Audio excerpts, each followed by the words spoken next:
आज की कहानी है खटमल और बेचारी जू। एक राजा के शयन कक्ष में मंदविसपिनी नामक जू ने अपना डेरा डाला हुआ था। वो राजा की शैया की सफेद चादरों के बीच छुपकर रहा करती थी। राजा जब रात को सो जाता तो वो चुपके से बाहर निकलती और राजा का रक्त पीकर वापस चादरों के बीच छुप जाती। राजा को अपनी शैया पर जू के होने का आभास नहीं था। इस तरह जू के दिन आराम से कट रहे थे। एक दिन कहीं से अग्निमुख नामक खटमल उस शयन कक्ष में घुस आया। उस पर दृष्टि पड़ते ही जू ने उसे भगाने का प्रयास किया। वो उसके कारण किसी विपत्ति में नहीं पड़ना चाहती थी, किंतु खटमल कहाँ आसानी से मानने वाला था। वो मधुर वाणी में जू से बोला, मंदविसपिनी बहन, कोई अपने शत्रु का भी इस तरह अपमान नहीं करता जिस तरह तुम मेरा कर रही हो। मैं तो तुम्हारा मेहमान हूँ, पहली बार तुम्हारे डेरे में आया हूँ। एक रात तो मुझे यहाँ रहने दो। तुम तो रोज यहाँ के राजा के मीठे रक्त का पान करती हो, आज मुझे भी उसका थोड़ा स्वाद ले लेने दो। जू खटमल की चिकनी चुपड़ी बातों में आ गई।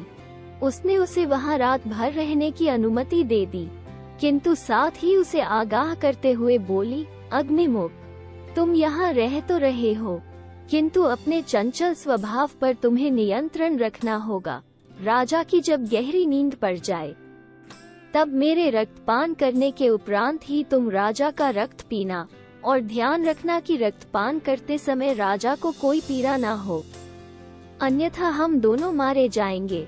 खटमल ने जू को वचन दिया कि जब तक वो राजा का रक्तपान नहीं करती वो भी नहीं करेगा और किसी भी तरह से राजा को कष्ट नहीं पहुंचाएगा।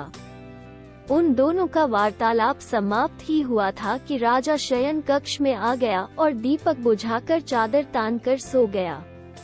इधर जो राजा की नींद और गहरी होने की प्रतीक्षा कर रही थी, उधर खटमल की जीभ लोभ से तर हुई जा रही थी। राजा के मीठे रक्त के लोभ में वह अपना वचन भंग कर बैठा और जू के पहले जाकर राजा पर अपने पैने दांत गड़ा दिए।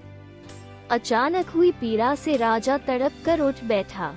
उसने संतरियों को बुलाया और कहा, इस शैया में अवश्य जू या खटमल है, तत्काल दीपक जलाकर उन्हें खोजो और मार दो।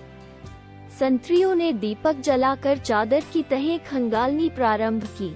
जू हमेशा की तरह चादर की तहों में छुपी बैठी थी।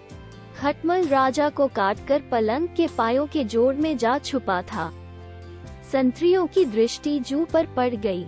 उन्होंने उसे पकड़कर मसल दिया। इस तरह खटमल की बातों पर विश्वास कर जू मारी गई।